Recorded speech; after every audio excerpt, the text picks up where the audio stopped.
देखिए, पहला क्वेश्चन हमसे क्या कह रहा है कि A and B are symmetric matrices, prove that A B minus B is a skew symmetric matrix. तो गिवन है A and B are symmetric matrices, then तो A dash is equal to A होगा और B dash is equal to B हो जाएगा। क्यों? क्योंकि वो सिमेट्रिक मैट्रिक्स है। ठीक है, और हमें प्रूफ करना है कि A B minus B is a skew symmetric matrix. तो नाउ अब हम A B minus B A का डैश लेके चल रहे हैं। तो ए बी माइनस बी, समझे कि भाई ये ए माइनस बी का डैश है, तो क्या फॉर्मूला होता है? ए डैश माइनस बी डैश, यानी कि ए बी का डैश माइनस बी ए का डैश। अब ए बी डैश का फॉर्मूला क्या होता है? बी डैश ए डैश, तो हम इसको लिखेंगे बी डैश ए डैश, तो इसलिए बी ए का डैश है तो ये हो जाएगा ए डैश बी डैश।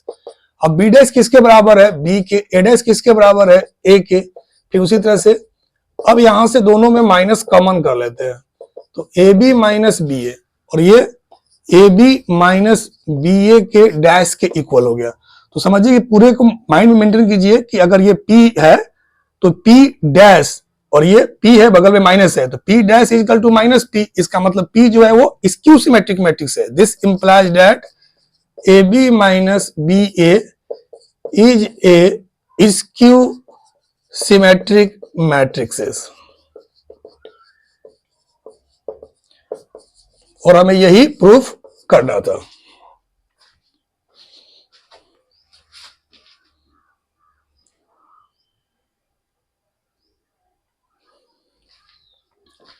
चलिए, सेकेंड नंबर हमसे क्या कह रहा है? कह रहा है सर कि so that B dash A B is a symmetric or skew symmetric according as A is symmetric or skew symmetric. ठीक है, तो ध्यान से देखेंगे। सबसे पहले जो है यहां पर हम बी डैश ए बी का डैश लेके चल रहे हैं। ऐसे समझते हैं कि बी डैश ए बी और इस टोटल का समझिए कि डैश है, तो मन में समझो कि ये ए और ये टोटल को बी, तो ए बी का डैश क्या फॉर्मूला होता है? बी डैश ए डैश।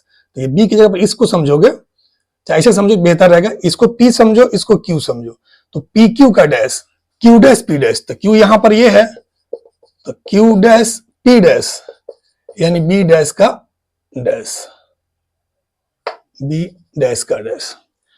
अब यहां देखो ए बी डैश का फॉर्मूला होता है बी डैश ए डैश और बी डैश का डैश क्या हो जाएगा? बी। अब यहां मेन पॉइंट समझेंगे, बी डैश ए बी का ये डैश है।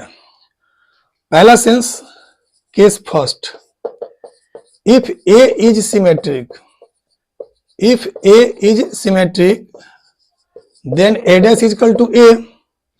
ठीक है, इसीलिए बी डैश ए बी का जो डैश है, चूंकि ए डैश यहाँ ए के बराबर आ गया तो बी डैश ए बी हो गया। तो देखो ये टोटल को समझो कि पी का डैश है तो यहाँ पी आ गया। This implies that B dash A B is a symmetric matrix.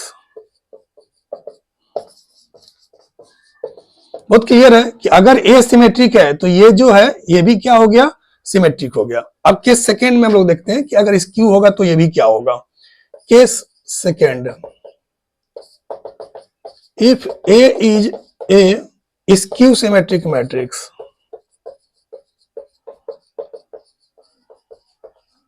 then A dash is equal to minus है। तो यहां पर ये जो दिख रहा है, इसलिए B डैश ए बी का जो डैश है, क्योंकि अब A डैश जो है माइनस एक के बराबर हो गया तो यहां पर माइनस आ जाएगा, तो minus B dash A B हो गया। तो क्लियर दिख रहा है यहां पर कि इसका जो डैश है यहां माइनस के इक्वल हो रहा है। इसका मतलब है, कंफर्म कर रहा है कि B dash A B is a skew symmetric matrix.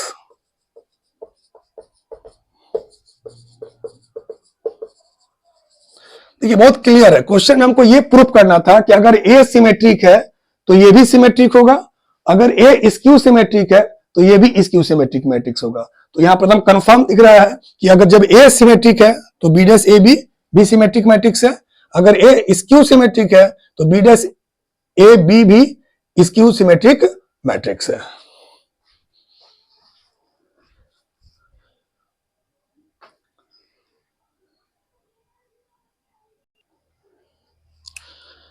देखिए तीसरा नंबर क्वेश्चन, ए का वैल्यू दिया हुआ है, वो दिया हुआ है 0, 2y z x y minus z x minus y z। हमसे कह रहा है कि sir find the value of x y z जो a डैश a बराबर i को सेटिस्फाई करता हो। तो यहां देखिए from question a dash a is equal to I है, तो a डैश यानी ये जो दिख रहा है वो ऐसे लिखाएगा,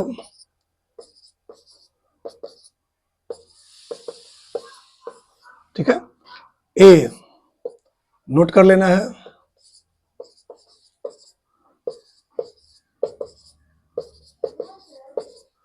बराबर i,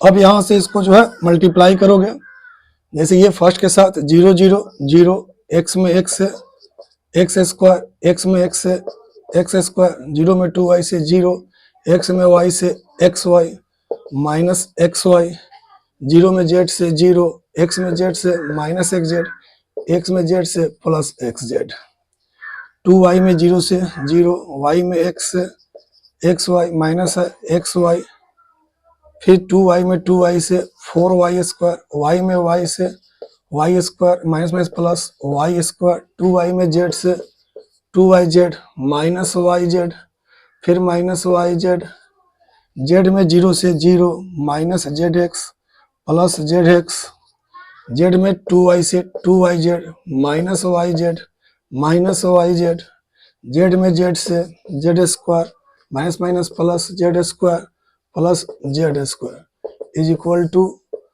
1 0 0 0 1 0 0 0 1। देखिए अब मेन पॉइंट आप यहाँ समझेंगे जो भी हम समझाना चाह रहे हैं।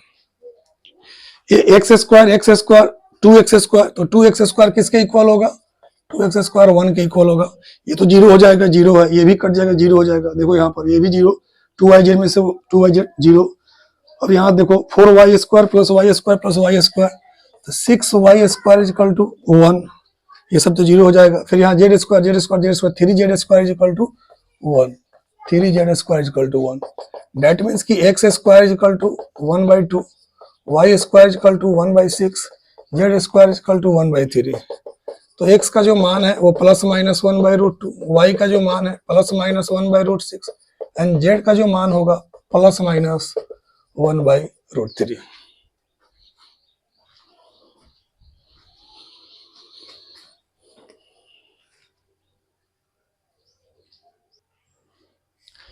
देखिए क्वेश्चन नंबर 4 में क्या करें, for what value of x, ये जो है 0 के इक्वल होगा। तो बहुत सिंपल है, सबसे पहले क्या कीजिए कि आप देख लीजिए, जैसे मान लीजिए कि अगर इसको इसके साथ मल्टीप्लाई करना है तो ये क्या है 3/3 मैट्रिक्स है, ये क्या है 3/1 मैट्रिक्स है, ये क्या है 1/3 मैट्रिक्स है। तो बहुत सिंपल, पहले आप ये 1 2 1 को रहने देते हैं, और ये देखिए ये कॉलम और रो बराबर है, तो जो अब आएगा वो 3/1 मैट्रिक्स आएगा, यानी कि 3 गो रो 1 कॉलम आएगा।